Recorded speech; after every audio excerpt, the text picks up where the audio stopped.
Ang lahat ng nilikha niya'y mabuti, pinagyaman niya ng lubusan. Purihin ninyo ang Panginoon, dakilain ng kanyang ngalan.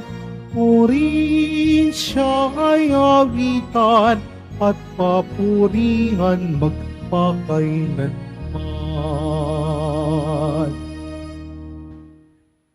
Sa ngalan ng Ama at ng Anak at ng Espiritu Santo, Amen. sumainyo ang Panginoon. At sumayo rin.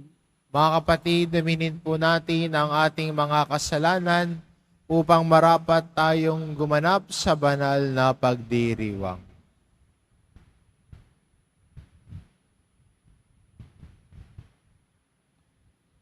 Inaamin ko Sa makapangyarihang Diyos at sa inyo mga kapatid, na lubha akong nagkasala sa isip, sa salita, sa gawa, at sa aking pagkukulang. Kaya isinasamo ko sa mahal na Birheng Maria, sa lahat ng mga anghel at mga banal, at sa inyo mga kapatid, na ako'y ipanalangin sa Panginoong ating Diyos. Kaawaan tayo ng makapangyarihang Diyos, patawarin tayo sa ating mga kasalanan, at patnubayan tayo sa buhay na walang hanggan. Amen. Panginoon, kaawaan mo kami. Panginoon, kaawaan mo kami. Kristo, kaawaan mo kami. Kristo, kaawaan mo kami. Panginoon, kaawaan mo kami. Panginoon, kaawaan mo kami. Manalangin tayo. Ama naming makapangyarihan, tanang pinakamabuti iyong tinataglay. Gawin mong sa aming kaloob ay manuot ang pag-ibig sa iyong ngalang dakila at bantog, upang sa pag-unlad ng aming pagsunod sa pananampalatayang iyong ipinagkaloob, mapagyaman mo ang kabutihan iyong inihandog, at ang iyong pinagyaman ay mapanatili mong lubos sa iyong subaybay sa amin at pagkupkup sa pamamagitan ni Hesukristo, kasama ng Espiritu Santo, magpa sa walang hanggan. Amen. Magsiupo muna ang lahat. Pagbasa mula sa unang sulat ni Apostol San Pablo sa mga taga-Korinto. Mga kapatid, huwag dayain ni numan ang kanyang sarili. Kung may nag-aakalang siya'y marunong ayon sa sanlibutang ito, ibilang niya siya'y mangmang upang maging tunay na marunong. Sapagkat ang karunungan ng sanlibutang ito ay kamangmangan sa paningin ng Diyos. Ganito ang sinasabi sa kasulatan: hinuhuli niya ang marurunong sa kanila na ring katuusan. Gayon din, alam ng Panginoon na ang iniisip ng marurunong ay walang kabuluhan. Kaya't huwag ipagmalaki ni numan ang nagagawa ng tao.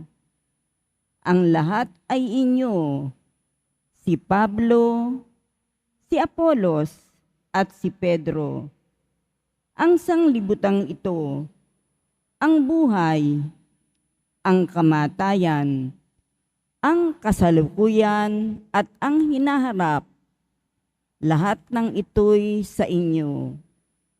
At kayo'y kay Kristo, at si Kristo may sa Diyos. Ang salita ng Diyos. Ang daigdig lahat doon ang may-ari ating puon. Ang daigdig lahat doon ang may-ari ating poon. Ang buong daigdig lahat ng naroon, may-ari ang Diyos ating Panginoon. Ang mundo'y natayo at yaong sandigay, ilalim ng lupa, tubig, kalaliman. Ang daigdig lahat doon ang may-ari ating poon. Sino ang marapat umahon sa burol? Sa burol ng puon, sino ngang aahon? Sinong papayagang pumasok sa templo? Sinong tutulutang pumasok na tao? Siya na malinis ang isip at buhay, na hindi sumamba sa Diyos-Diyosan, tapat sa pangako na binibitiwan. Ang daigdig lahat doon, ang may-ari ating poon. Ang Panginoong Diyos pagpapalain siya, ililigtas siya't pawawalang sala. Gayon ang sinumang lumalapit sa Diyos, silang lumalapit sa Diyos ni Jacob. Ang daigdig lahat doon, ang may-ari ating poon. Magsitayo na po ang lahat.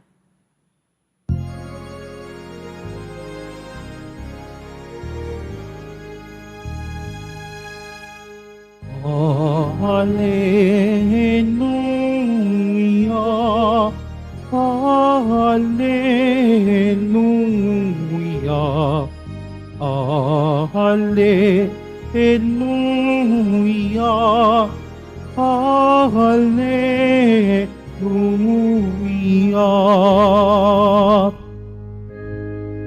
Sumunod kayo sa akin, at kayo'y aking gagawin, katambal ko sa tungkulin.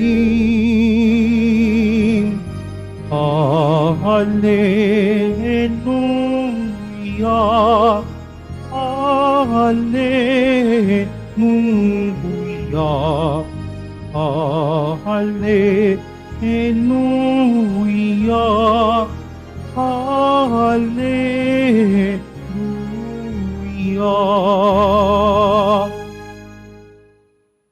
Sumainyo ang Panginoon, At sumaiyo rin. ang mabuting balita ng Panginoon ayon kay San Lucas. Papuri sa iyo, Panginoon. Noong panahong iyon, nakatayo si Jesus sa baybayin ng lawa ng Genesaret. Pag pinagkalimpupunan siya ng napakaraming tao at ibig makarinig ng salita ng Diyos, may nakita siyang dalawang bangka sa baybayin. Nakalunsad na ang mga mangingisda at naguhugas ng kanilang mga lambat. Lumulan siya sa isa sa mga bangka at hiniling kay Simong may-ari nito na ilayo ng kaunti sa tabi. Naupo siya sa bangka at nangaral sa mga tao. Pagkatapos niya magsalita ay sinabi niya kay Simon, "Pumalaot kayo at ihulog ang mga lambat upang manghuli." Sumagot si Simon, "Guro, magdamag po kaming napagod at wala kaming nahuli. Ngunit dahil sa sinabi ninyo, ihuhulog ko ang mga lambat." Gayon nga ang ginawa nila, at sa dami ng kanilang huli ay halos magkansisira ang kanyang mga lambat. Kaya't kinawayan nila ang kanilang mga kasamahang nasa ibang bangka upang patulong, at lumapit naman ang mga ito. Napuno ang dalawang bangka na halos lumubog. Nang makita iyon ni Simon Pedro, siya'y nagpatira pa sa paanan ni Jesus at nagsabi, "Lumayo po kayo sa akin, Panginoon, sapagkat ako'y makasalanan." Nang gilalas siya at ang kanyang mga kasama dahil sa dami ng kanilang huli, gayon din sina Santiago at Juan, mga anak ni Zebedeo, na mga kasosyo ni Simon. At sinabi ni Jesus kay Simon, "Huwag ka nang matakot, mula ngayon mamalakaya ka ng mga tao." Nang maitabi na nila ang kanilang mga bangka, iniwan nila ang lahat at sumunod kay Jesus. Ang mabuting balita ng Panginoon. Pinupuri ka namin, Panginoong Heso Kristo. Magsiupo muna ang lahat.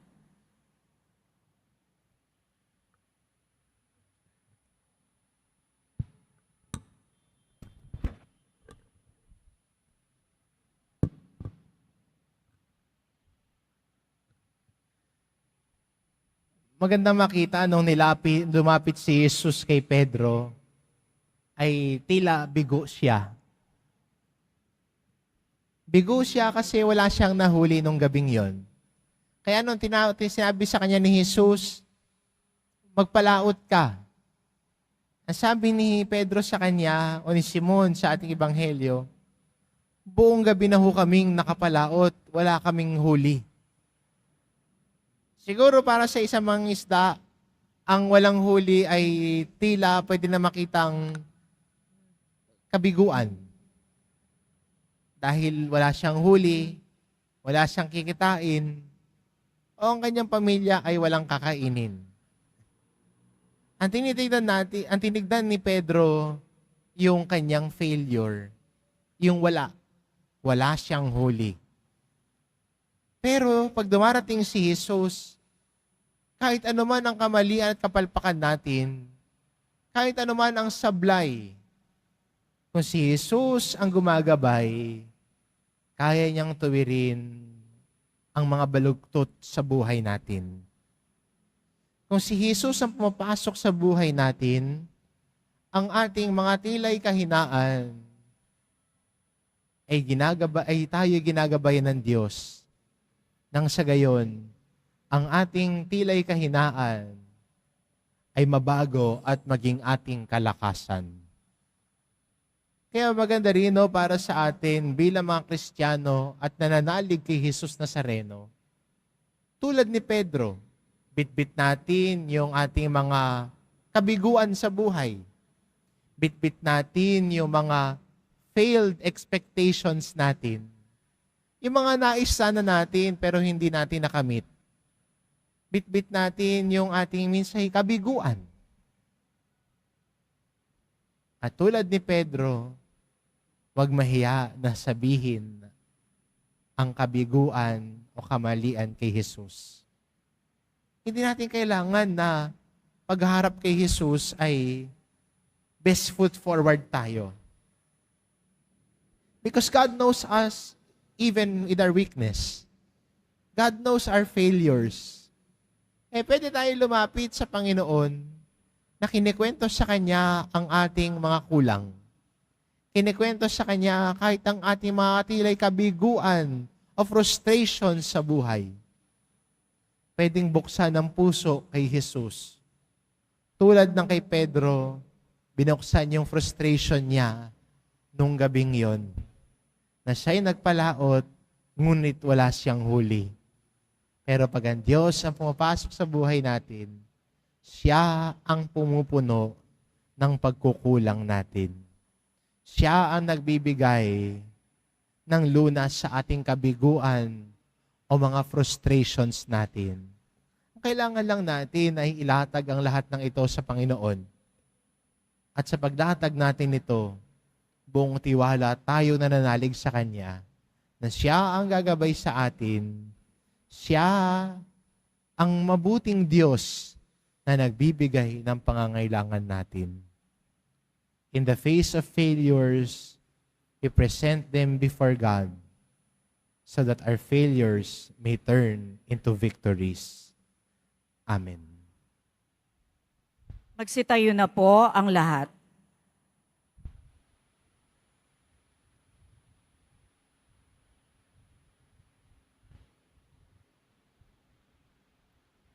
Minamahal ko mga kapatid, nung sinabi ni Jesus sa kanyang mga alagad, "Hali kayo, sumunod kayo sa akin," tinatawag rin niya tayo sa kanyang halimbawa ng panalangin upang ibahagi ang pananalangin sa iba. Maging mapagbigay tayo sa gayong pananalangin ang ating itugon, "Banal na Guro, tulungan mo kaming lumusong sa kalaliman ng iyong pag-ibig." Banal na Guro, tulungan mo kaming lumusong sa kalaliman ng iyong pag-ibig. Ang Santo Papa, mga obispo, mga pari, at lahat ng tinawag upang mamalakayan ng tao, naway magkaroon ng tapang at tiyaga na ihagis ang lambat ng paglilingkod sa malalim na karagatan ng buhay. Manalangin tayo. Banal na Guro, tulungan mo kaming lumusong sa kalaliman ng iyong pag-ibig. Ang mga mangingisda, at lahat na nagtatrabaho sa karagatan, naway tumanggap ng maraming ani na nag-uumapaw na yaman ng Diyos. Manalangin tayo. Banal na Guro, tulungan mo kaming lumosong sa kalaliman ng iyong pag-ibig. Tayo naway magkaroon ng katapangan na ipahayag sa mga hindi sumasampalataya ang mabuting balita ng Panginoon. Manalangin tayo. Banal na Guro, tulungan mo kaming lumosong sa kalaliman ng iyong pag-ibig. Ang mga may sakit, mga nalulumbay, at mga nagdurusa sa karamdaman ng isip at katawan, naway hipuin ng Panginoon. Manalangin tayo. Banal na Guro, tulungan mo kaming lumosong sa kalaliman ng iyong pag-ibig. Ang mga yumao, naway makamit kay Kristo ang walang hanggang gantimpala. Manalangin tayo. Banal na Guro, tulungan mo kaming lumosong sa kalaliman ng iyong pag-ibig. Panginoon ng lahat ng tao, sa pamamagitan ng mga panalangin nito, tipunin mo ang mga nagsisikap na sumunod sa iyong anak. Siya na nabubuhay at nagahari, magpa sa walang hanggan. Amen. Magsiupo muna ang lahat.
Tayo na po ang lahat.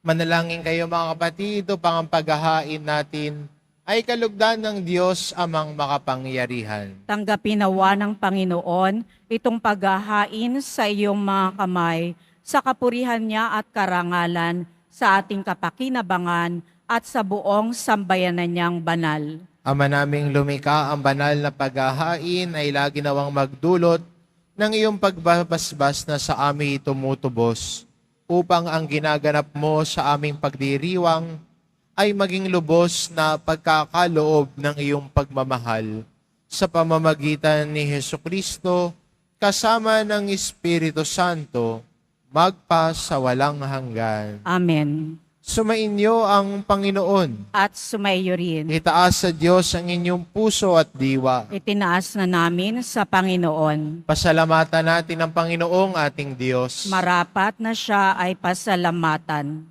Ama naming makapangyarihan, tunay ngang marapat na ikaw ay aming pasalamatan.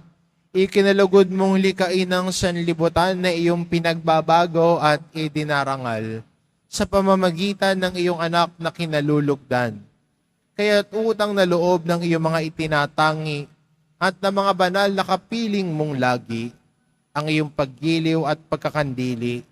Kaya kaisa na mga anghel na nagsisiawit ng papuri sa iyo, nang walang humpay sa kalangitan, kami nagbubunyi sa iyong kadakilaan. Santo, Santo, Santo, Panginoong Diyos ng mga hukbo, napupuno ang langit at lupa ng kadakilaan mo.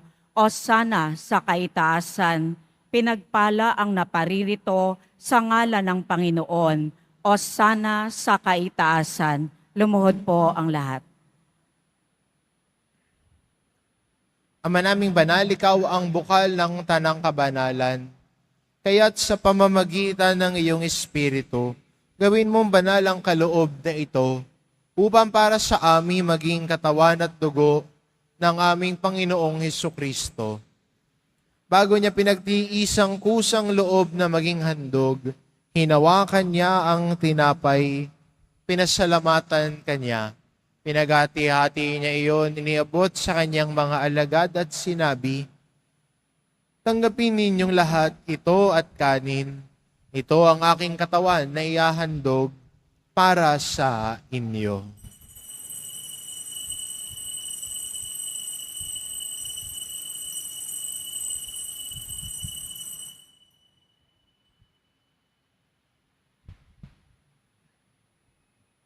Gayun din naman na matapos ang hapunan, hinawakan niya ang kalis.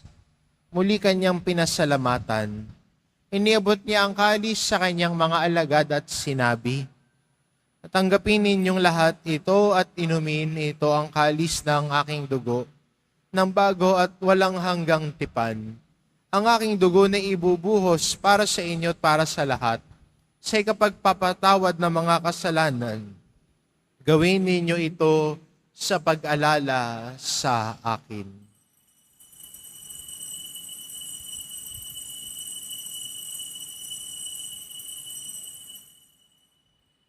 Magsitayo na po ang lahat. Ipagbunyi natin ang misteryo ng pananampalataya. Si Kristo'y namatay, si Kristo'y nabuhay, si Kristo'y babalik sa wakas ng panahon. Ama, ginagawa namin ngayon ang pag-alala sa pagkamatay at muling pagkabuhay ng iyong anak. Kaya't inaalay namin sa iyo ang tinapay na nagbibigay buhay at ang kalis na nagkakaloob ng kaligtasan. Kaming nagpapasalamat dahil kami iyong minarapat na tumayo sa harap mo para maglingkod sa iyo. Isinasamo namin kaming magsasalo-salo sa katawan at dugo ni Kristo ay mabuklod sa pagkakaisa sa pamamagitan ng Espiritu Santo. Ama, lingapin mo ang iyong simbahang laganap sa buong daigdig. Puspusin mo kami sa pag-ibig, kaisa ni Francisco na aming Papa, at ni Jose na aming Obispo at ng Tanang Kaparian. Alalahanin mo rin ang mga kapatid naming nahimlay nang may pag-asang sila'y muling mabubuhay, gayon din ang lahat ng mga pumanaw. Kaawaan mo sila at patuloyin sa iyong kaliwanagan. Kaawaan mo at paghindapating kaming lahat na makasalo sa iyong buhay na walang wakas.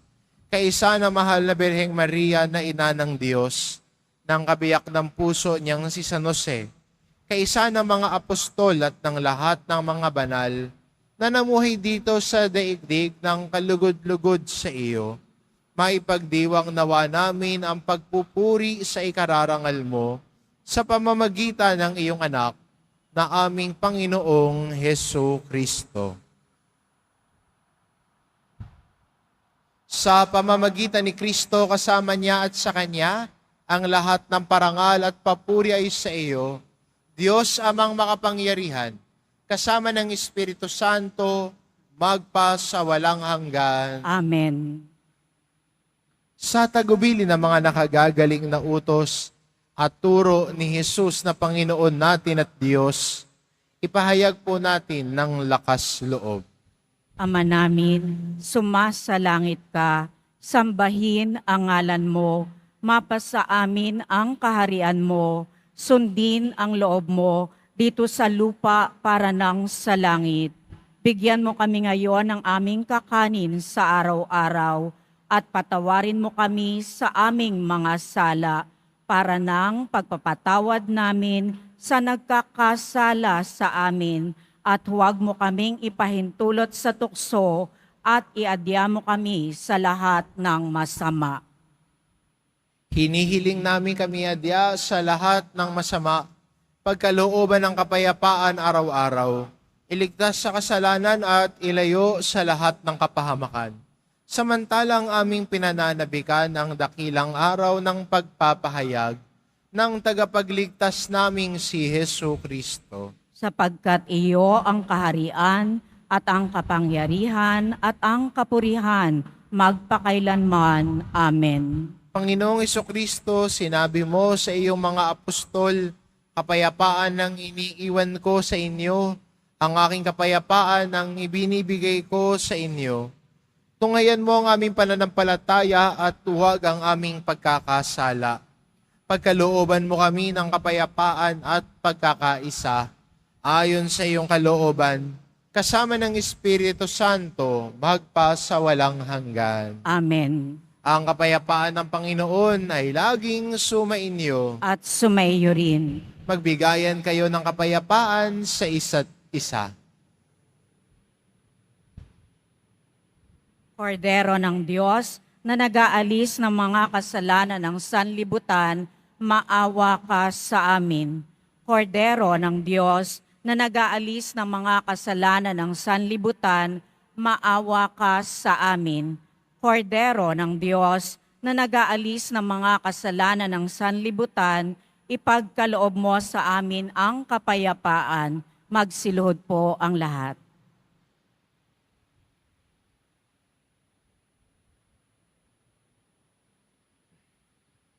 Ito ang kordero ng Diyos, ito nag-aalis ng kasalanan ng sanlibutan. Mapalad ang mga inaanyayahan sa kanyang piging.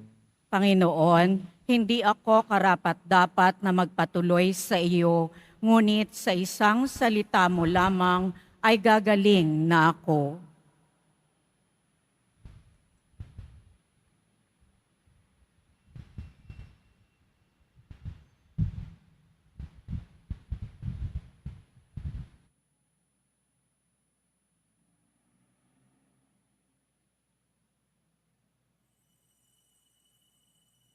Para sa lahat ng tatanggap ng banal na komunyon, sasagot po tayo ng amen pagkasabi ng pari o ng lay minister ng katawan ni Kristo at isubo agad sa bibig bago umalis sa harapan ng pari o lay minister.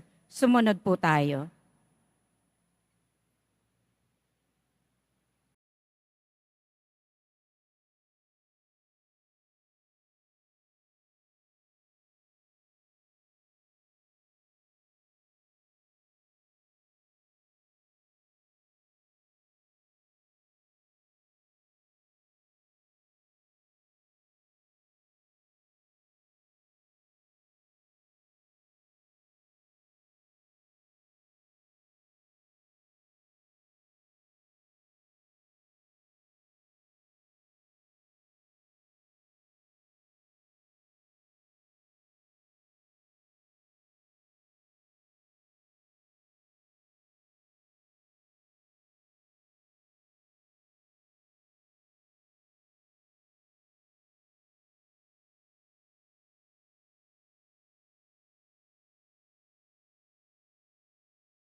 Po ang lahat.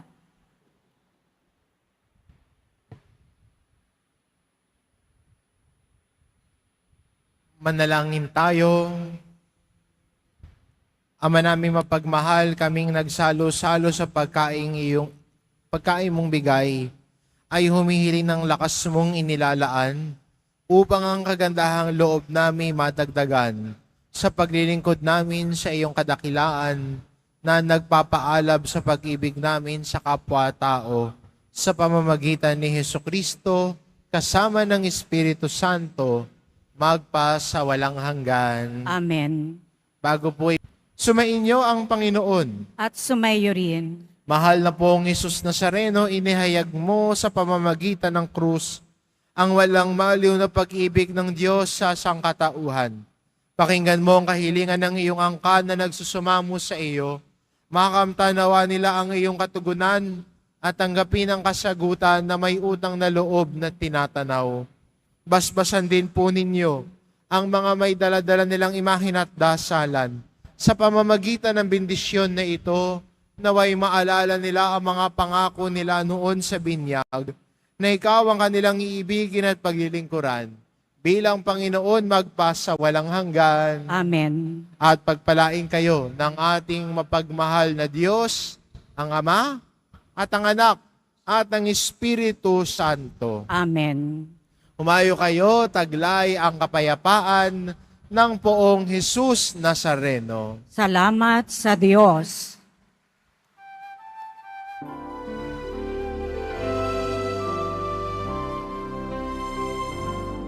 Nuestro Padre Jesus Nazareno, sinasamba ka namin. Pinipinto ka namin. Aral mo ang aming buhay at kaligtasan. Nuestro Padre Jesus Nazareno, iligtas mo kami sa kasalanan. Ang krus mong pinamatayan ay sagisag ng aming kaligtasan. Nuestro Padre Jesus Nazareno, dinarangal ka namin. Nuestro Padre Jesus Nazareno, inuwalhati ka namin. Nuestro Padre Jesus Nazareno, dinarangal ka namin. Nuestro Padre Jesus Nazareno, inuwalhati ka namin.